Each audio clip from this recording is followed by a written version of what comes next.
Terimalah dengan lemah lembut sabda Allah yang tertanam dalam hatimu, sebab sabda itu berkuasa menyelamatkan kamu. Haleluya, haleluya, haleluya.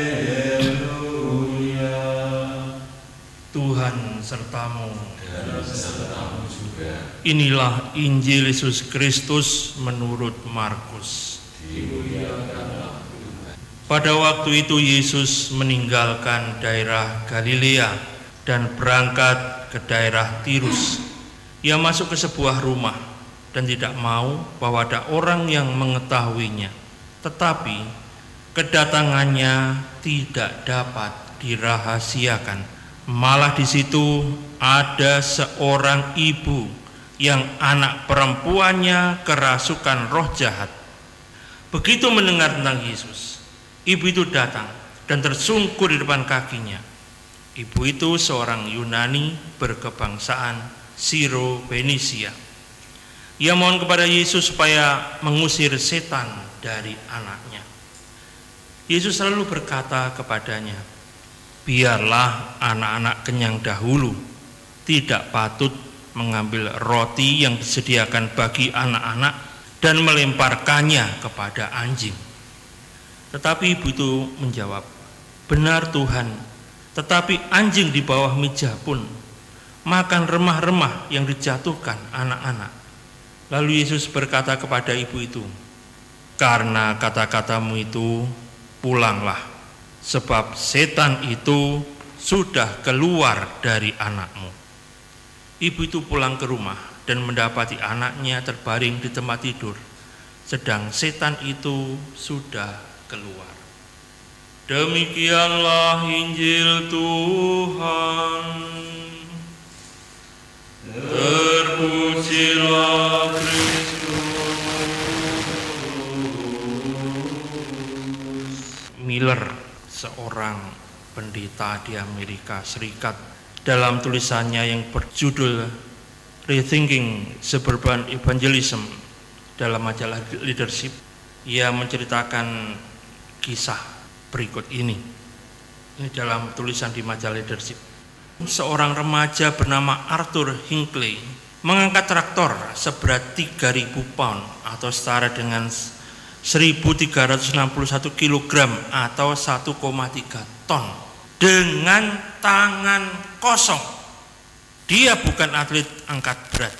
Ia mengangkat traktor tersebut karena temannya Lloyd Batchelder usia 18 tahun terjepit di bawah traktor tersebut di sebuah pertanian dekat Roma di negara bagian Maine, Amerika Serikat. Bagaimana Lloyd bisa terjepit? Tidak ada yang tahu. Sewaktu mendengar Lloyd berteriak, entah bagaimana caranya, Arthur mengangkat traktor sehingga Lloyd bisa keluar dan selamat. Jadi hanya seperti sepenggal ini dia menulis kisah bagaimana pecicilannya Lloyd dan sebagainya. Tidak ada yang tahu, karena si Calvin Miller ini hanya mau menulis tentang kegigihan berkarya bagi para pelayan gereja dan kesetiaan menjalankan tugasnya tanpa banyak mengeluh. Itu inti dari artikelnya ini. Nah, di sini Miller mau menegaskan juga dalam tulisannya bahwa cinta adalah motivasi yang sesungguhnya, terlebih dalam menghadapi berbagai situasi sulit. Cinta yang murni dan tanpa kepentingan pribadi memampukan orang bertindak berani, tidak takut terluka, dan tidak mudah sakit hati. Selain juga memberi kekuatan besar untuk melakukan sesuatu.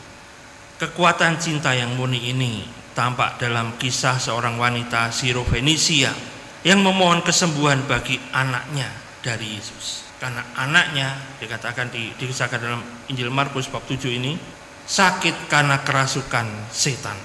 Dan Yesus tampaknya tidak memperhatikan kesulitan wanita ini. tindakan Yesus disengaja untuk menguji keuletan wanita tersebut dan untuk membangkitkan iman yang teguh dalam dirinya. Bahkan Yesus menggunakan gambaran melempar roti ke anjing. Bagi orang Yunani, karena wanita ini adalah seorang wanita Yunani, anjing adalah simbol penghinaan. Mungkin seperti kita orang Indonesia atau orang Jawa. Jadi anjing adalah simbol penghinaan dan digunakan untuk menggambarkan orang yang tidak tahu malu dan terlalu nekat. Jadi wanita ini mungkin digambarkan sebagai wanita yang tidak tahu malu, terlalu nekat, dan mungkin juga ngeyel minta anaknya disembuhkan.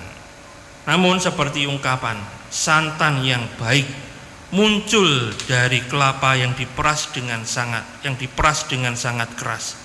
Demikian pula cinta yang murni tampak dalam keberanian menghadapi tantangan, kesulitan, dan rintangan. Nah, kekuatan cinta yang murni ini rupanya adalah dasar dan pondasi iman yang kuat. Dan iman yang kuat seperti itulah yang diinginkan Yesus. Cinta dan iman yang teguh ini ditemukan Yesus dari wanita Sirofenisia. Dan cinta serta iman yang sama diinginkan Yesus dari kita para pengikutnya. Maka diharapkan kita menjadi pribadi-pribadi yang penuh semangat, yang ulet, sekaligus rendah hati serta sabar. Amin.